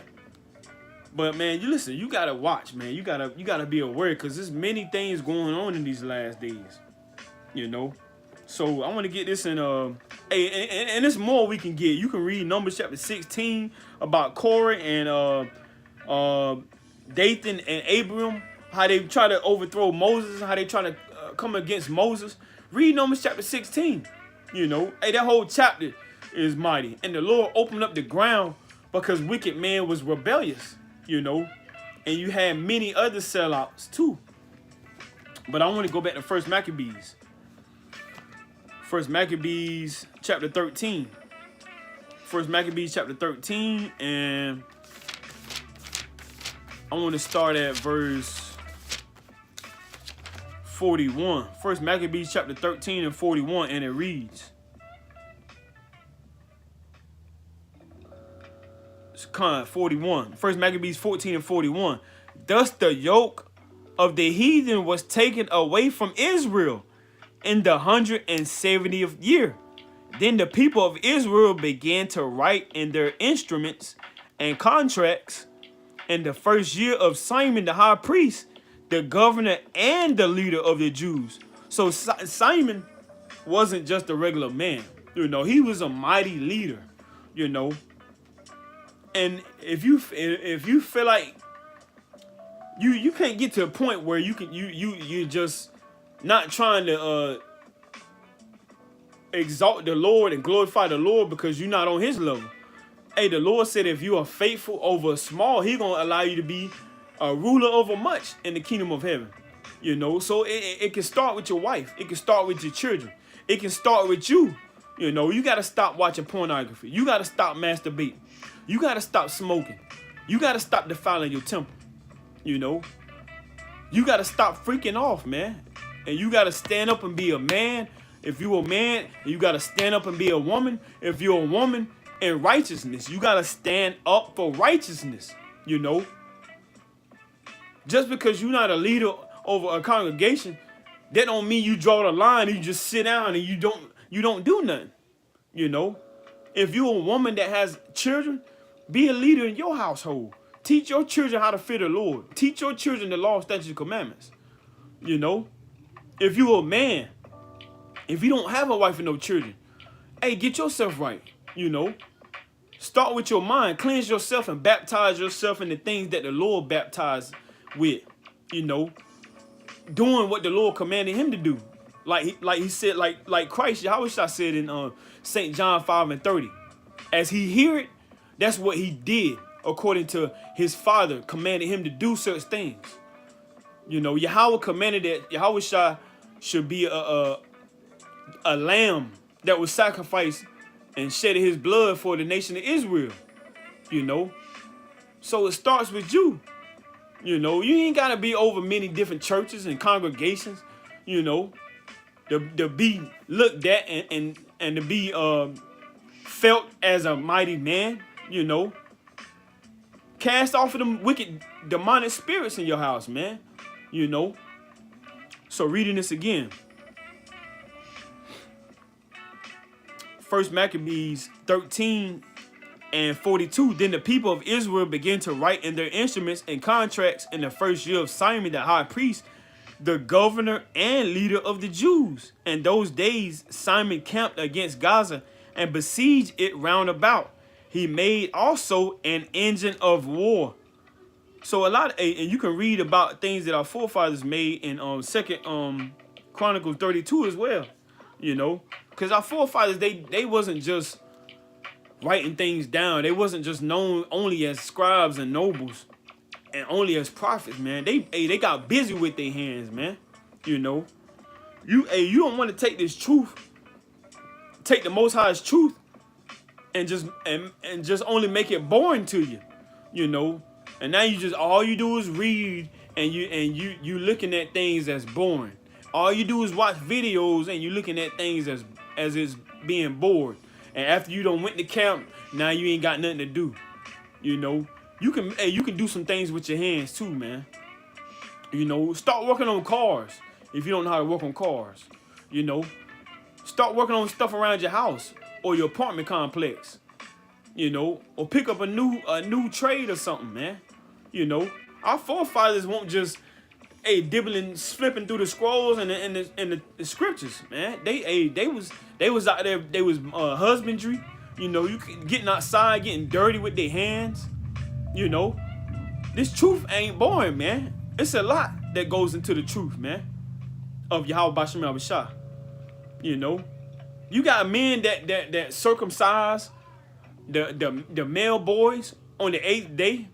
You know, they might have not had a degree, but they have faith and they beseech and sought the Lord, and the Lord added it to them. You know, you got women that's you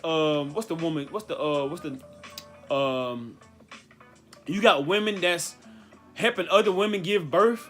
You know, I forgot the name of it. How the women, they kind of I forgot the name. It's not a nurse, but it's something on the lines of that. They make sure that the women give birth and she's well protected and she's well efficient and sustained as she gives birth. You got women that do that. If you're a woman up here, you know what I'm talking about. You know, and you got men, they kind of just make sure congregations are decent. Got things that they need, got a little funds here and there, you know. Hey, it's a lot to do in the Most High's truth, man. You know, it ain't just you going to camp and that's it, man. You know, it's more than that. Our forefathers, they was mighty. So like it said here, 1 Maccabees 13:43, in those days Simon camped against Gaza and besieged it round about. He made also an engine of war and set it by the city and battered a certain tower and took it. And they that were in the engine leaped into the city. Just imagine that, man. You know, kind of getting like some type of Power Rangers morphing things together, man. You just adding things. You kind of just building stuff, and you kind of just thinking something. What's that right there? And next thing you know, somebody just jump out. You know, start start doing all type of stuff, man. You know, our forefathers was mighty. Whereupon there was a great uproar in the city, insomuch as the people of the city rent their clothes,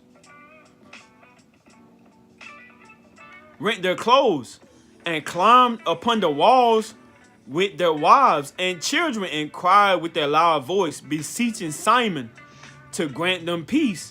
And they said, deal not with us according to our wickedness, but according to thy mercy. So Simon was appeased toward them, and fought no more against them, but put them out of the city, and cleansed the houses wherein the idols were, and so entered into it with songs and thanksgiving. Yea, he put all uncleanness out of it, and placed such men there as would keep the law, and made it stronger than it was before, and built therein a dwelling place for himself. They also of the tower in Jerusalem were kept so straight that they could neither come forth, nor go into the country, nor buy, nor sell. So he made sure that they had protection, you know, and provision. Wherefore they were in great distress for want of victuals, and a great number of them perished through famine. You see that? So they sold out, and he didn't put them to death, but they eventually they died for a want, for things that they didn't have. But they should have thought about that before they sold themselves out, man. You know, should have thought about that before you sold that music contract. And now Yahweh Shah is coming in the clouds. Hey, you done sold out. You've been serving these idols for a long time, and now you're weeping and gashing in teeth, and you see the chariots beam up the Israelites, and now you get destroyed. You know, so you can't sell out. You gotta stay faithful. You gotta keep the law, statutes, commandments. You gotta hold fast to your heritage and your custom of being an Israelite, being a child of Jacob, Isaac, and Abraham. 1 Maccabees 13:50. Then cried they to Simon, beseeching him to be at one with them, which thing he had granted them. And when he had put them out from thence, he cleansed the tower from pollutions, and entered into it the 23rd day of the 2nd month, in the 171st year, with thanksgiving and branches of palm trees, and with harps and cymbals, and with vows and hymns and songs, because there was destroyed a great enemy out of Israel. He ordained also that day should be kept every year with gladness. Moreover, the hill of the temple that was by the tower, he made stronger than it was, and there he dwelt himself with his company. And when Simon saw that John his son was a valiant man, he made him captain of all the hosts, and he dwelt in Gaza. See that? So, hey, keep this day to the best of your ability. You still got a little bit more time according to the day of Simon. Hey, as we're keeping it, I'm sure other camps and congregations are keeping it in the nation of Israel. But be glad and rejoice in the Most High, and continue to pray for the downfall of your enemies. You know. So let me get this. I'm gonna get 2 quick precepts real quick. This is Numbers. I want to get Numbers, chapter 24, and I'm gonna start at verse 17, and it reads, I shall see him, but not now. I shall behold him, but not now. Talking about the Messiah, the King of Kings, the Lord of Lords, as he was prophesied from old, which a lot of people don't understand. They can't grasp, but that's all right. Because every knee shall bow and every tongue shall confess that Yahweh Shah HaMashiach is the Lord and Savior of the nation of Israel, the Son of Man, that his Heavenly Father, Yahweh, and our Heavenly Father has given us. So Numbers 24 and 17, I shall see him, but not now. I shall behold him, but not now. There shall come a star out of Jacob, talking about Yahweh Shah, the Messiah, and a sceptre shall rise out of Israel, and shall smite the corners of Moab, talking about a heathen nation, and destroy all the children of Sheth, and Edom shall be a possession. Seir also shall be a possession for his enemies, and Israel shall do valiantly. You see that? Hey, and the rest of that chapter is mighty as well. But keep this day to the best of your ability in righteousness, and be glad, man. You know, it's not a time to worry about bills. It's not a time to worry about the bill collectors keep calling you. Hey, focus on the things that the Lord wants you to focus on. You know. So this is Isaiah chapter 26 and verse 3, and it reads, "Thou would keep him in perfect peace, whose mind is stayed on thee, because he trusted in thee. Trust ye in the Lord Yahweh forever, for in the Lord Yahweh is everlasting strength." And continue to do that to the best of your ability as the days continue to draw closer and closer towards the second return of the King of Kings and the Lord of Lords. Lord willing, this was edifying to you. Don't count this as a light thing to do. Fisherman for Zion. Peace and blessings to you. Lord willing, if you're in the area, make sure you go out and get the word this Saturday at 3 p.m. Lord willing, if we're still in the land of living, and continue to keep the day assignment to the best of your ability. You know, a mighty feast day that the Lord commanded that you remember and keep. Peace and blessing to you. All praises, glory, and honor to Yahweh by Shem Yahweh Shah Mashiach. All praises, glory, and honor to Yahweh by Shem Yahweh Shah Ka'ala Yahweh by Shem Yahweh Shah Mashiach. Kwam Yahshua. Shalom.